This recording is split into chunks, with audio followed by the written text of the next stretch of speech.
Oh, no. Cut it. Show starts now. Let the music roll, though. I'm going to let it roll. We're Come not going on, to man. wait 2 more minutes. You know it. The music, it's working. Something about it, man. It's working because the Celtics are rolling yet again. They pick up their 62nd win of the NBA season, Justin. Just 4 games left to go, which is just kind of nuts to think about. It feels like the season, it flew by and it didn't fly by. It was a weird, it felt like it's taken forever to get to the playoffs, but now that the playoffs are finally here, it feels a little weird.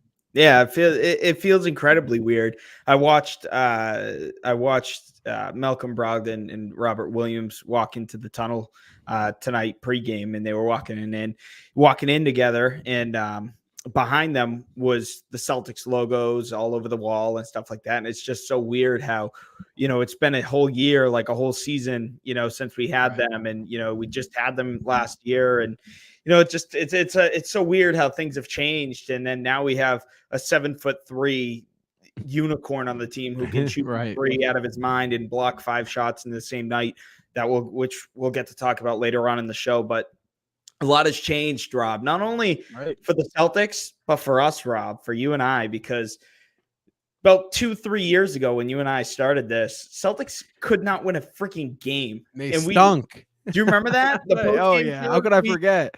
I think it wasn't until our 4th or 5th show where the Celtics finally had gotten a win. So, I guess we've come a long way, not just the intro music, but in all seriousness, Rob, this was a great win for the Celtics tonight. We'll deep dive into it, so I won't go too much into it now, but obviously missing their ace and Jason Tatum, Portland Trailblazers, not really playing for much either, other than a draft pick. Delano Banton, a little revenge game. Obviously, Malcolm Brogdon, Robert Williams in their return games could not play.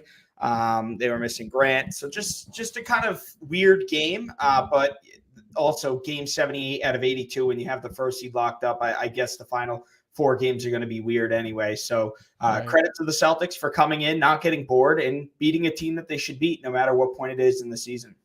I thought it was a great win from all sides, from the starters and from the bench. I thought the bench really picked it up from where they were last game. And I will say, we talked about this. Me and you kind of knew the Kings were playing in such desperation mode against that unit where it was really tough for them to really you're not gonna defend off. And they did, mind you, they held on to the lead, but it's tough to defend that Kings team when with their 3rd and 2nd unit in, when they're trying to fight for a playoff spot.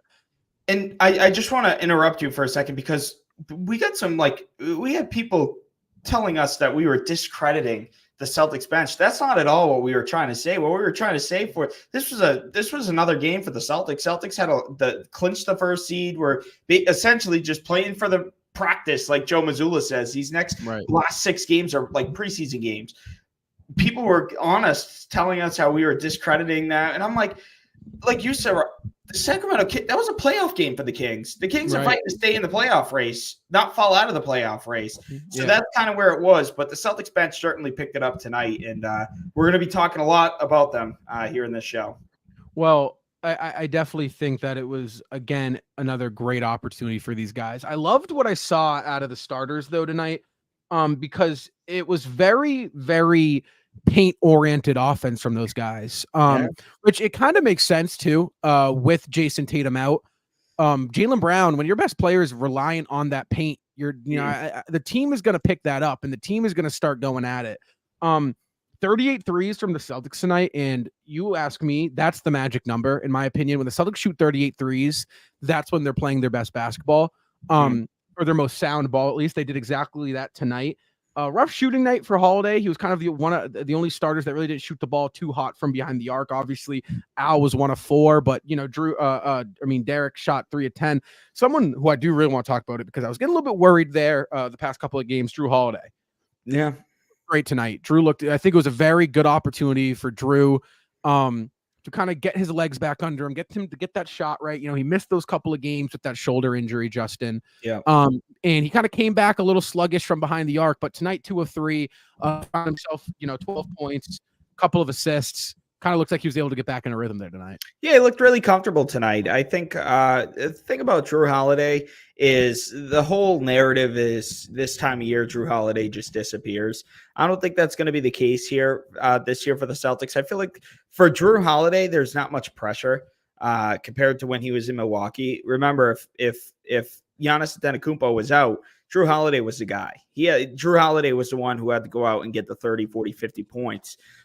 Here, there's so many different options. I feel like, and you hear Drew Holiday talk about it all the time. Look at this. He's the best corner 3-point shooter in the entire association right now, shooting upwards of 65% from the corner, from both corners this year. That's all off of guys like Jason Tatum, Kristaps Porzingis, Jaylen Brown, playing alongside those guys, spaces and opens up the court so much. It leaves Drew Holiday. Drew's like, sometimes I just stand in the corner, and because of the talent we have on the team, I just find myself open. Tonight, Drew Holiday, I thought Drew, the past couple games, Rob, I feel like he was trying to get back into rhythm, which kind of, maybe forcing. Counterintuitive, right? Yeah, exactly. And tonight, he was just making the right plays, shooting the right shots. 2 for 3 from distance, as you mentioned. Even his miss looked really good. So Drew looked really comfortable tonight.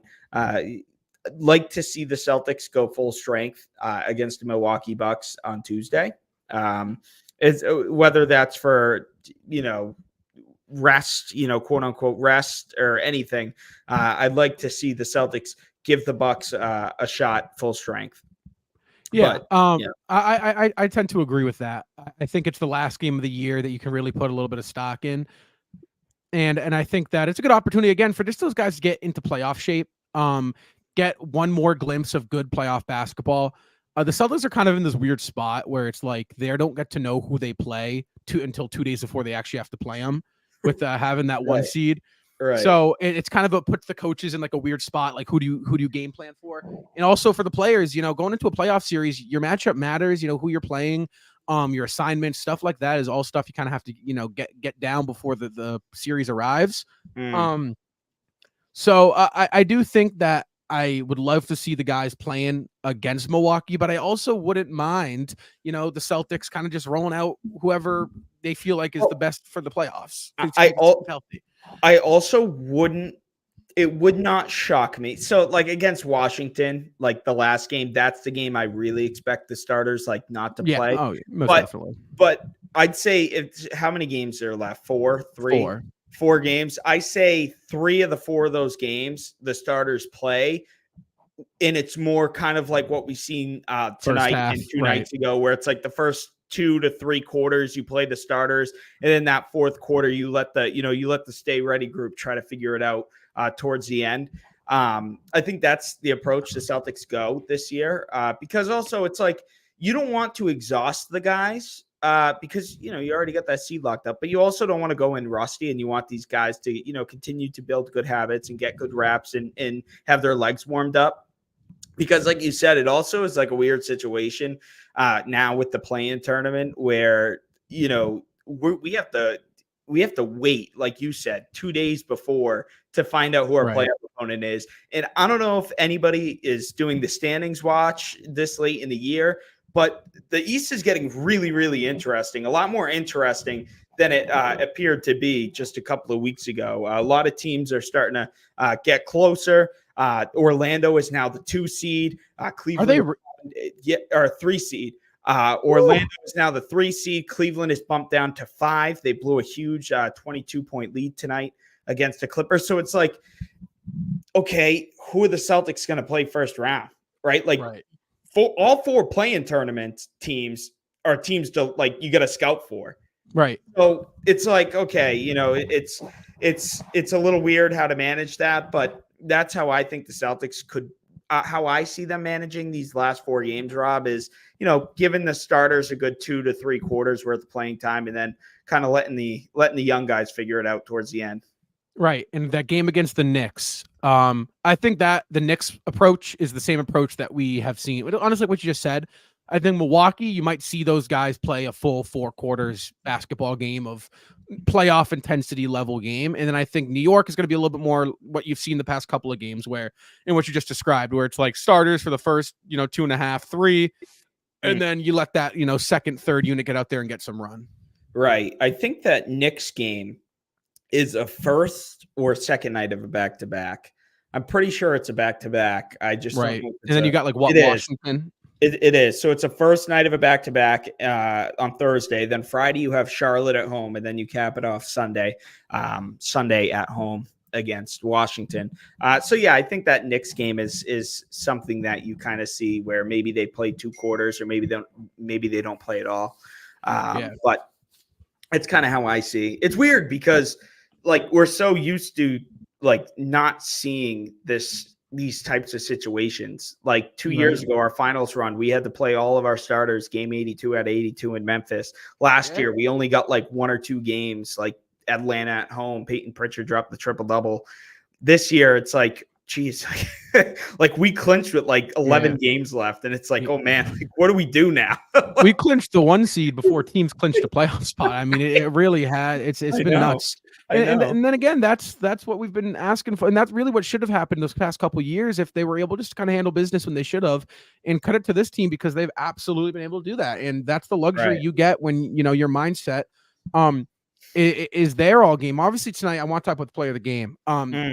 It is Jaylen Brown. He was phenomenal tonight. I mean, when is he not? He's Mr. Consistent, it feels like now on both ends of the floor. Justin, tonight, 26 points, 4 rebounds, a very efficient 26 and 29 minutes, 60 from pretty much both the floor and the 3. Obviously, we could dive into Jaylen Brown, his offense and his defense, but I want to talk about Jaylen Brown as the leader, Justin, because it feels like Jaylen Brown this year has taken that step in leading this team. Yeah, he's been a terrific leader. He really takes that to heart, and it shows, especially since Marcus Smart was traded back in July. Jaylen Brown, each year he's been in the league, has become a more vocal piece for this team, and you can really tell, just watching the games on TV, you can really tell how vocal Jaylen Brown has been. It's Jaylen Brown is a guy where he might seem like a laid-back, quiet guy. And obviously, I'm not around in the locker room. This is just what I see.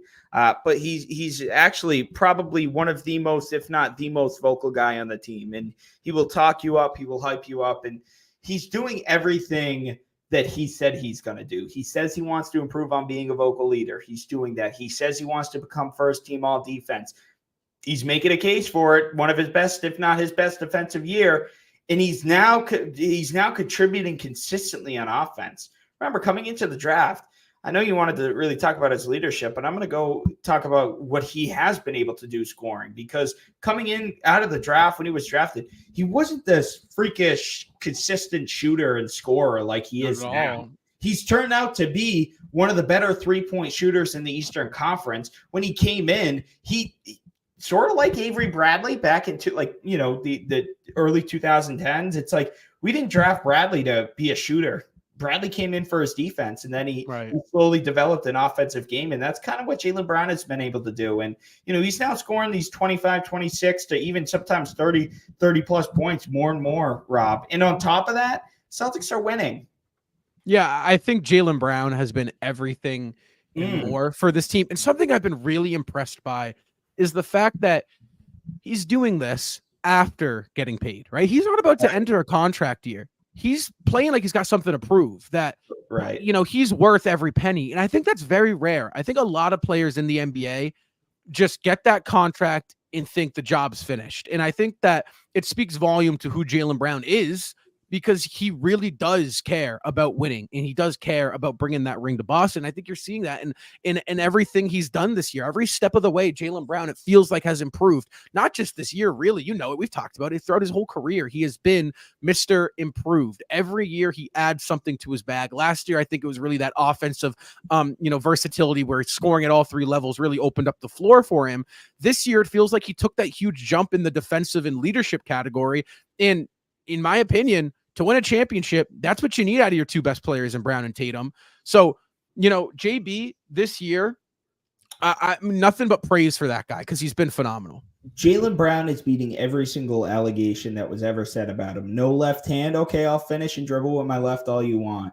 No, you're the most overpaid player ever in all of sports. Okay, let me show you why I'm worth this money on a consistent basis. Oh, you can't win with Jason Tatum, and you guys are never going to work. Okay, how's 62 games?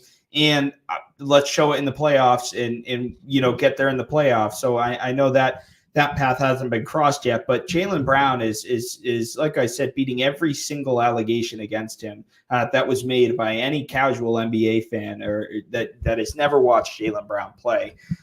And like you said, it's like when you get paid that type of money, it's like it's almost like a burden off your shoulder. Okay, I paid, I re-signed, I could just kind of sit back and relax. The job is done. Right. No, the Jordan Poole.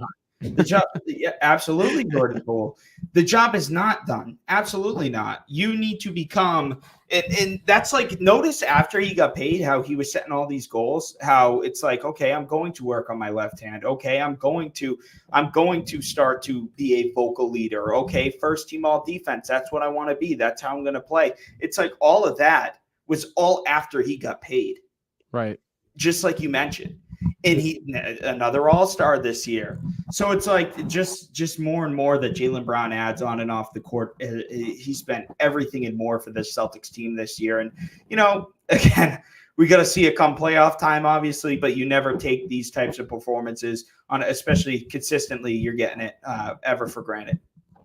Yeah. And when you talk about consistency and you talk about improvement, there's a certain someone that has been the star of the show, Justin, for the past 2 weeks, and I'm here for it, and I'm loving it. Yeah. Like, that man goes by the name of Peyton Pritchard. Yeah, Peyton Pritchard tonight, 20 points, 3 rebounds, 8 assists. Now, I want to go back to what Franco said a couple weeks ago with Pritchard playing the Eddie House role. And I loved that. I did. And I think Franco nailed that. I love that take. But all of a sudden, Peyton Pritchard is outplaying Eddie House. And he's taken Eddie House and he's multiplied him by 3. And that's no disrespect to Eddie House.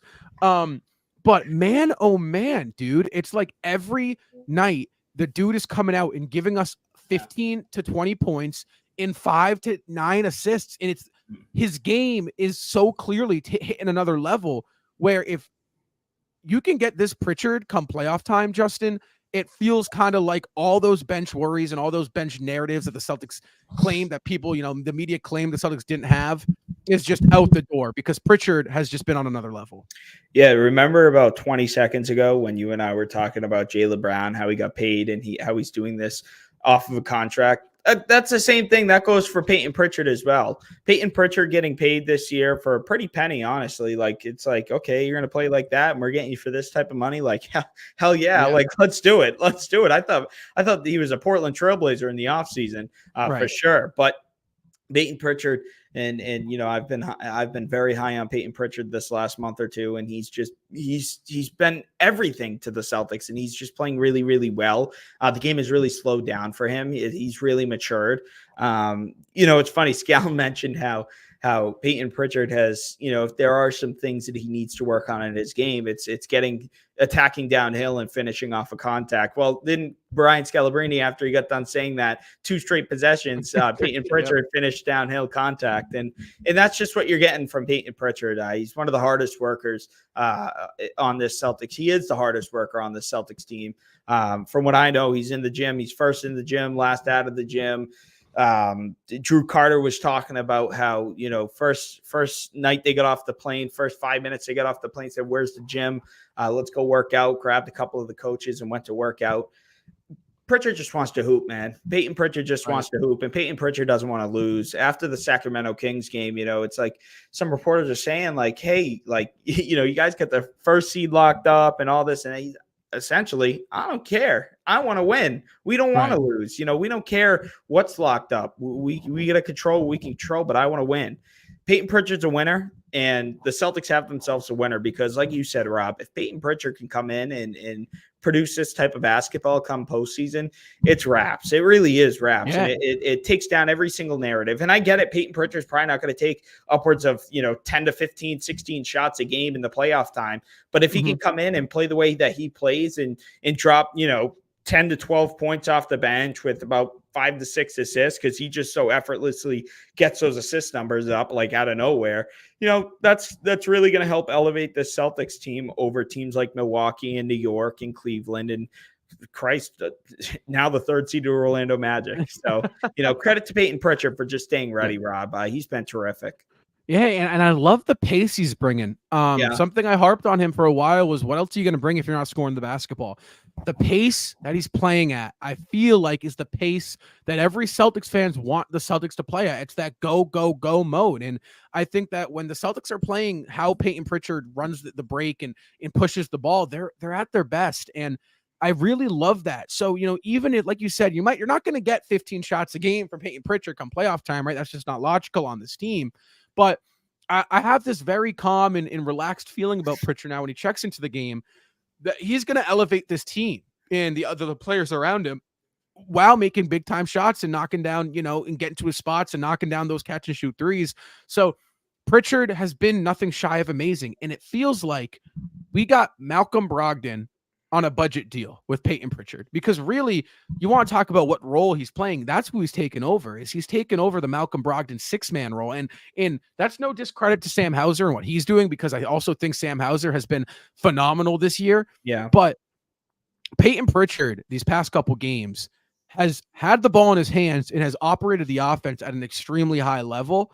And I don't think that's something we should not just look over, because I really do think that that's very impressive for Pritchard to take that step, because, again, the bench was in question. The Celtics bench, obviously, kind of clearing that narrative. I do want to talk about something, though, tonight. And when was this? This was a post-game show about a month ago, I want to say, and Xavier X asked us what our biggest fear about the playoffs with the Celtics team was. Yes. And something you said was closing out possessions. The Celtics got hammered on the boards, Justin. Yeah, they got absolutely hammered on the boards. And it's so funny you said that. And we didn't plan this, but it's so funny you said that, because during the game, I thought of that exact quote I said, and I talked about how this is what, the Portland Trailblazers. We're not going to have to worry about the Trailblazers. Right. I'm not, this is nitpicking, but at the same time, this is something that, if there was something that, I could raise an eyebrow about, this is it right here. And that's closing out defensive possessions. There were many times tonight where the Celtics played very solid defense all night long, but then it was just absolutely demolished by the fact that the Portland Trailblazers grabbed an offensive rebound. And I'll tell you, how many did they grab? They had to grab 53. No, offensive. Oh, that's total. I don't know the offense. No, not 53. They grabbed a ton of them. I was going to say 53. If they grabbed 53 offensive rebounds, they must have had 200 rebounds, because they had a lot of rebounds. But they had a ton. Let me try to find the number, because I was livid. If there was one Therese thing that Walker had 18 and Ayton had 14. Yeah. That's not offensive. That's just defensive. 22 offensive rebounds tonight for the Portland Trailblazers, which creates a lot of second chance points and opportunities. So if the Portland Trailblazers are converting on second chance opportunities, you bet your booty that teams like Milwaukee will be doing that in the playoffs in Miami. So you got to clean up the glass. That is that's great that you brought that up, and we can talk about that, because if there was one, maybe not concerned, but something to really note on tonight, it was the fact that the Celtics got slapped on the boards. That's an effort thing to me. Is rebounding is an effort thing, and maybe the Celtics, hey, we locked up the 1 seed, they got a little complacent, and they're playing Portland, and it's just whatever, but. Again, building good habits, that can't happen. You can't let the Portland Trailblazers come in, and you hear Joe Mazzulla all the time talk about the margins. Portland whipped Boston in that margin tonight, and that's unacceptable. Celtics got to get on the glass. I'm glad you mentioned that. Yeah, well, I mean, when I was watching the game, I think that was the one thing that kind of stuck out to me because I was really I was interested in Portland because they got a lot of interesting players over there. Banton had a phenomenal game. He had 28 and 9. This is my first time I really got to sit down and watch Scoot Henderson play. Rough night for him. He was able to get to the line. I think he was getting his shot off. So when I was watching tonight, that was the one thing that stuck out to me that the Celtics weren't doing was but I also do think the effort was there. There was one possession where Scoot drove to the lane, flipped it up a floater, no good. The ball got batted from Ayton to Walker, then back to Ayton, then Ayton put up. And it was just like, you know what I'm saying? And it wasn't Some really like, unfortunate plays. right. It was just, Yeah. I really think that with Ayton and Walker in there's a couple of things that those are two players in which the Trailblazers, that's their strong suit is rebounding. Those two are two aggressive, athletic big men and who can get down there and really rough things up. So I also, I'm not worried about that facet of the game tonight. But like you said, you want to build good habits. You want to, keep note of those things. Coming playoffs, because you don't want that to happen. You don't want to, put yourself in that situation where you're allowing the other team to get opportunities and second chance points, because that can kill you. But I will say, come the fourth quarter, the Celtics definitely cleaned it up on the glass, and that's kind of how they sparked that run. Is they started to corral rebounds, and they got out on the fast break, and that's kind of when the game blew open. So that was a good sign. They didn't really let the game get away from them. It got interesting late in that third, early in the fourth, and then guys like Peyton Pritchard and Xavier Tillman had another solid night tonight. Yeah. Well, that's exactly who I want to talk about was Xavier Tillman, because it wasn't the best Cornette game. I think Cornette was a little bit lost out there tonight. But Tillman, I think offensively, he's kind of starting to figure out his spots with these guys. 9 points, 5 rebounds, added 2 stocks, or 3 stocks rather, 1 steal, 2 blocks. I'm using that word, by the way, from here on out. I'm using it. I know. You've been alive for what, 21 years and just found out what a stock was. I didn't know. I had no clue that. I remember I was sitting. I was over right after Christmas. There was some stat on NBC Sports Boston, and it was like Drew Holiday. The Celtics are like 26-1 when Drew Holiday has over 4 stocks. And I sat there and I was watching the game. I was watching it with my dad. And I looked at him. I was like, what the hell's a stock? And I don't know. I mean, he's an older guy, so he doesn't know all the analytical terms and whatnot. So a stock, that's new to me. But Tillman tonight, he racked some of those stocks up. Yes. And locked up the stocks. Tillman is a guy who I really am excited to see what the Celtics do with in the playoffs, because last year in Memphis, he had a very, very solid and impressive playoff run for them in that first round against the Lakers. So I think tonight was definitely a Tillman game versus a Cornette game. Mind you, throughout the playoffs, you might see some Cornette, but Justin, with the Celtics having this little interesting little 3-man tandem, obviously Horford's gonna get those 35 minutes a game come playoffs. How are you looking to see the Celtics use Cornette and Tillman in a playoff series? Don't knock me, because I never watched this show growing up. I didn't really have an interest in all the superhero stuff, but I look at the big men and what they've turned out to be for the Celtics. We low-key have a little Power Rangers crew going on. Like each each of them have their own power and ability. And it's like Xavier Tillman, what can he do? He can play the lower block. He can space the floor. He can, kind of dish out low in that corner and shoot the 3 ball. Nice physical mind. You get Luke Cornette. He's nice and gracious. He's a nice rim roller. Come up, set the high pick and roll, play the high post. He's really well in that. You got guys like Kristaps Porzingis and Al Horford, which we know what they can do on the defensive end, but they can also space the floor and really stretch it out. So it's like each of our big men, and then you want to throw Kata in there. Might not be a playoff guy, but he's been a tough physical guy in there as well at times throughout the course of the season. So Celtics big man depth, and that's kind of something that we questioned coming into the regular season. Rob, is who is that big man gonna be? What are we kind of dealing with here? It's Robert Williams left. We didn't re-sign Kabanyele, which we thought Kabanyele was gonna maybe turn into a little something towards the end of the bench. He didn't come back. Grant Williams obviously was traded, so it was like, man, what are we gonna do? Other than Kristaps Porzingis, Al Horford. We were talking about Al Horford. It's like a little concern, like, man, like he's going to be 38 come playoff time. Al Horford's playing the best he's played all season, and late here in the regular season as we get close to playoff time. And then Luke Cornette has turned out to be this phenomenal guy, this phenomenal piece. You and Seamus used to go at it, but Luke Cornette has really turned out to be something really positive for the Celtics team. And you go and add Xavier Tillman, and that's why I think you get a little Power Rangers crew here with that big man team. I like that, the Power Rangers. You know where I got that from? Where'd you get that from? Enish Canner thought that he was they were him, Horford, and Robert Williams were like the Power Rangers, like okay, the year we went to the finals, which him just kind of including himself in that group. I was gonna say, Enish Canner thinks he's a lot of things. No, but I like that. I think that's really a really dynamic asset that the Celtics have is their big men. Right. I think a lot of them bring different, like you said, different factors to the game. I really think it's going to be like all matchup based with the Celtics. That's exactly what it's going to be. Yeah, right? I think Cornette is totally going to be, when you kind of have a center in there that doesn't play the pick and roll very well, not as agile, not as fast. You're going to get Luke in there, get that pick and roll going, maybe find him on that backside of the, dunker spot 3 or 4 times. He's going to be able to kind of sit down low on defense. Teams aren't going to be able to stretch him out. And I think when you kind of play like a team like the Bucks, right, they kind of play this 5-out heavy style offense where, it's a lot of, screening action, and the Celtics going to have to do a lot of switching. And I think you're going to see some X-Man in there. Yeah, I was just going to mention that Xavier Tillman is going to have to be in there a lot when they're kind of running a lot.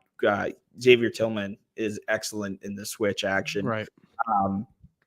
Yeah, that's what we get. Like, it's like last year at this time, big man depth, no shame at all. But like, let's face it, like, it pains me to say this, but we have Blake Griffin, who is aging. Love him. Love you, Blake. I'm so sorry to include you in this conversation. We have Mike Muscala, who strictly was just a shooter. I mean, he didn't really bring much to the table at all. Gallinari, who was hurt, hadn't played all year. So it's like this year, you definitely feel a lot more comfortable at that, 4 and 5 spot than you did a year ago today. Yeah, it's weird too, because I think one of the knocks it felt like coming into this year was, we lost some depth. But honestly, it kind of feels like we're a deeper team. I mean, you win 62 games, it tells you something. Yeah, I know, right? And so I know, and I'm trying to get the playoff content made for us, and I'm making the lineup comparison graphics, and I'm sitting there and I'm like, man, like this is our bench last year, and some guys are the same. Some guys you're going to see it's like, Pritchard last year versus Pritchard this year. That's a huge difference. That is a absolutely huge difference. Peyton Pritchard and Luke Cornette and Sam Hauser this year versus last year. So that's we are 100% a deeper team. And it's like you see guys like O'Shea Brissett, who came in tonight and played all of 5 minutes, and he was amazing tonight for the Celtics. Just an energy. What is he, like the Energizer Bunny? He's almost. I compared him to kind of like Aaron Nesmith. I think Aaron Nesmith was a lot better shooter than O'Shea Brissett, but I feel like he's playing that Nesmith role where he's coming off the bench, and we're not looking for him to score, 15 points. We're looking for him to come in and muck the game up and give us some energy, give us some boost. And that's what guys like O'Shea Brissett and this bench depth, like you mentioned, does for us. Yeah. I think that it's opportunity. Again, one thing I've said is I trust Brad Stevens with my life. And I think he knew, on paper, you look at this bench, and on paper, it's not the best bench. I'll give it to your PT people aren't wrong. If a casual basketball fan says, you guys have no depth, right? Because the names don't jump off the page, right? Tillman and Pritchard and Hauser and Cornette, those Horford, those are guys that you might, hear and think, okay, yeah, you got a bad bench, but really when you get down to the thick of it and you incorporate them in with the starters and you integrate them in your offense and your defense, they play very sound in good basketball. It's going to be a little bit weird come postseason time, Rob, because usually you only run that 7 to 8, occasionally 9-man rotation come postseason. But the Celtics have the ability to go like 8, 9, 10 guys deep. Like they have the ability. Maybe not all playing, but you can pick from like that. Correct. Like there's guys where it's like, okay, that like you said, matchup based. Mm-hmm. We have guys to pick from this year on the bench. We have that flexibility that I've been talking about, that we've been talking about on the post game show. So it's all going to come down to, can these guys coming off the bench produce? Listen, we know what we're going to get from Jason Tatum and Jaylen Brown, right? I understand that, you say what they want about their players. We know the caliber players that they are, right, and what they're capable of. It's not that we don't know that about the bench, but can the bench bring what they've been able to bring in the regular season? Can they bring that same thing, if not better, in the postseason? Because there's going to be times, there's going to be stretches, 3, 4, 5-minute stretches where Jason Tatum needs a breather. Can Sam Hauser, can Peyton Pritchard, can Xavier Tillman come in and fill that stretch and put up consistent and good numbers and reps? We need to see that. And that's what it's going to be about. Yeah, I think if those guys can string together a good 10 minutes each of basketball, Hauser, I think the expectation on Hauser is a little bit heavier. I do think that's going to be the 7th guy is Sam Hauser. He presents a little bit more size and versatility, I think, than Pritchard does. I don't think you're not going to see Pritchard the way he's playing. I feel like he's kind of earned his right to get playoff minutes. But again, when you have Holiday and you got White, those are 2 guards that you can really kind of flip flop. I don't know how Joe's going to want to use them. And, again, matchup based, if a team's got a guy like Damian Lillard out there, right, who's a little bit smaller guard, or, a guy like Jalen Brunson, who's right. I mean, the Knicks are a little bit bigger of a team, but, you can pick and choose when Pritchard is on the court and when Hauser's on the court. So again, Celtics depth entering the playoffs is something that I think I feel a lot more comfortable on April 7th than I did rolling back in, October 31st on, right. When things got a little bit rough. So credit to those guys because they've been hooping at an extremely high level. And one thing I do want to talk about here is right now the Celtics find themselves 14.5 games up from second place. And I know we did kind of talk a little bit about last post game show, who the threat is, in the East. And I don't want to ask that same question again, but I think when you look at where the Celtics currently stand against the field, 14.5 up from second, third, or 16.5 up from third, Justin, do you think that this season there is no excuses at all now for the Celtics not to at least make the finals? There's none.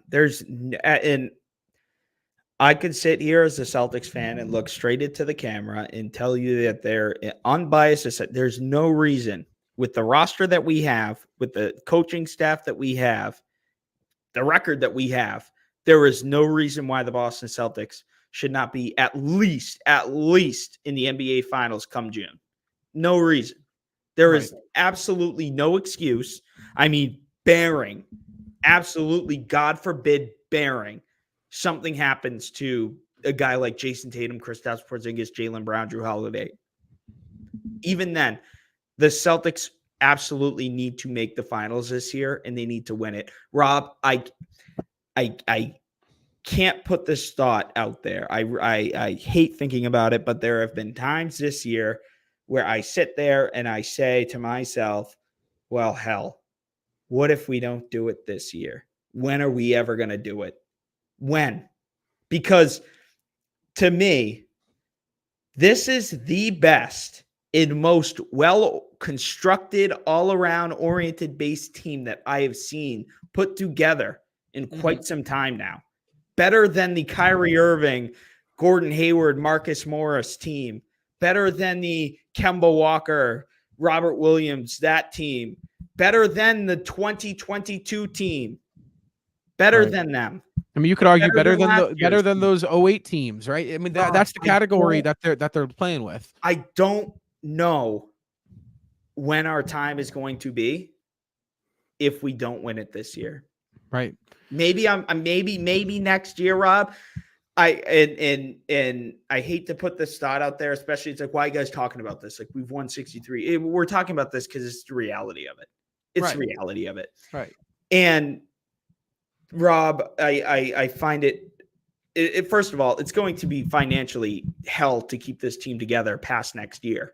So it's like, you want to do it, it's now, right? It's like, and that's something Tatum talked about on TNT. I don't know if you saw that, right? It feels like everything lined up perfectly with this team. Right. And we talk about the window is open and the window certainly is not closed.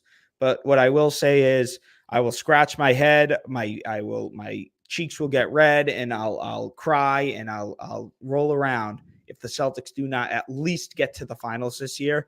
Honestly, if they don't win the finals this year, there is no reason. There's none, Rob, that the Celtics can't at least make it back to the finals this year. They are better than any team in the Eastern Conference. Put them in a 7-game series. I don't see. I don't. I genuinely do not see, bias aside, a team beating the Celtics 4 times out of 7. I don't see a team taking us to 7. I would be disappointed if the Celtics have to play a 7-game series in one of the first 3 rounds, because I said this, I've said it. There is no team in the East, if you throw them in the West, that get past the first round. That's how weak this Eastern Conference really is. With how the Bucks have been playing and all the evidence that they've given us, it doesn't suggest that they're going to be making a deep playoff run. There's going to be a team in the Eastern Conference that found themselves on the opposite side of the bracket than the Celtics that really shouldn't belong there. And I think that the Celtics need to absolutely do it this year. I 100% agree. And their window, you ask me, their window's just open, right? But it feels like you're right. If it's not this year, then you're going to start to doubt it, because it's like, if it can't be this year, then, what the hell are we supposed to do? Mind you, I absolutely think it's this year. Everything I have seen this year suggests to me that the Boston Celtics will be holding that Larry O'Brien trophy come June. There's a couple things that could stand in their way themselves. The Denver Nuggets, those are the 2 big ones for me. But I agree, Justin. I think if there's any year that of the past, since that 2008 16-year window, that the Boston Celtics have yet to, get on back to the mountaintop, this is their best shot that they're going to have in a while. And I will say this, though. This is something I will say, Justin, that if they're able to get to that mountaintop and get over that hump, this could potentially be the next dynasty in the making. Because you look at the Celtics' age, Kristaps Porzingis is 27, Jason Tatum is 26, Jaylen Brown is 27. When you look back at that 2008 team, something Garnett, Allen, and Pierce all said is we should have done this 6 years earlier. You know what 6 years earlier would have been? 26, 27. So the Celtics have assembled this big 3 at the perfect time, right? However, like you said, there's a lot of pressure, because if you can't do it this year, mind you, the Miami Heat, they didn't do it their first year with the big 3. They made the finals and they lost. So it's very possible, right? It's happened before. However, there's a lot of doubt, I think, that hits the locker room if they're unable to do it this year. Yeah, it's and I would hate especially if they don't do it this year, I'd hate to be in Brad Stevens' seat, and I give him a lot of credit. Do you run it back again? I mean, you run it, absolutely run it back again, because, I still think that this team is capable of getting there and winning it, but it's almost like, it's just like, after this year, if you don't win it, and then it's like, okay, like, what happened, try it again. And then if we don't win it next year, dude, if we don't win it next year. And I will say, Al Horford too, you got to jump on this. You don't have much Al Horford left in the tank. And with the money he's making and the impact he brings, there's not a lot of guys you're going to have the opportunity to bring onto this roster that can impact the game like Al Horford can. But this exactly is, I don't care if it's a regular season game against the Portland Trailblazers. This is exactly why we don't take these types of opportunities for granted, even as fans, because it's like, I sat down the other day and I was thinking to myself, I was like, man, like, we've won 60 games. Like, when's the last time we won 60 games? We were like 8 or 9 years old, right? Like Pierce and Garnett, I think it was like 2009, 2008. That was 6. Yeah. So it's like, wow. And I was like, damn, like 60 games, that's crazy. I remember, 10 years ago when I went to the Celtics games that year, I think we only won like 24, 25 games. Brad Stevens' first year, we rebuilt, and it's like we got rid of Pierce and Garnett, and that, the era was done, right? It's like I would never take these types of seasons and moments for granted at all. So it's like, just, for Celtics fans, like, don't take it for granted. Like, enjoy it now. Yes, it is regular season. Yes, Right. it is the Portland Trailblazers, but enjoy the run that you're watching now, because you never know. Like, you never know. So it's like, say the Celtics don't win the championship this year. Like, I hate to talk like this, but it's also like I said earlier, it's the reality of it. Like, you want to try to enjoy every single second of it. Yeah, most definitely. You can't look at just the do's. You gotta look at the don'ts sometimes. Right. But tonight it was the Celtics, Justin. It was Great all game. Celtics. They continue. And before we close out the show, something I want to say. Yeah. Can the NBA start making the 6:00 start time a regular thing? Yeah. Like, Okay like, you know what I'm saying? Like, well, yeah, like, remember the NBA finals when we played in the finals? We were playing at like 9:30 games. Yeah, That's Boston. ridiculous. Like, especially in Boston too. Yeah. It's like, let's screw the West Coast people. Let's make the East Coast, let's I mean, I'm sitting here, I'm looking at the clock and I'm like, God, only 9:00. Thank you. Sometimes we don't finish these shows until 11:30, and it's like, I know. the We can NBA, go watch we can go catch the end of the main Celtics game. Yeah, exactly. Right. All this time in the world. The NBA's got to adopt that, especially for those East Coast teams, man. Especially if you just want to do it for the Celtics. Also, Adam Silver, I know you're listening. Tuesday is a 7:30 p.m. start on TNT. 7:30 p.m. Not 7:45, not 7:50. It's 7:30 tip off. All right, Adam. Thank you. All right. This has been Celtics. Celtics get the 124-107 win against Portland Trailblazers. Jason Tatum didn't play tonight, Rob, but that didn't matter because Jaylen Brown was a beast, and Peyton Pritchard continuing his dominance. Kristaps Porzingis yet again just flawlessly, just effortlessly drops another double-double, 12, 10, and 5 vicious blocks to go along with that. But Rob, we got a big game coming up here on Tuesday, and whether Giannis plays, whether Tatum plays or not, I want to see the Celtics beat the Bucks. I want to see the Celtics finish off the season series beating the Bucks, and that'd be a pretty cool thing to see. Absolutely, guys. You know what? Until next time, go Celtics.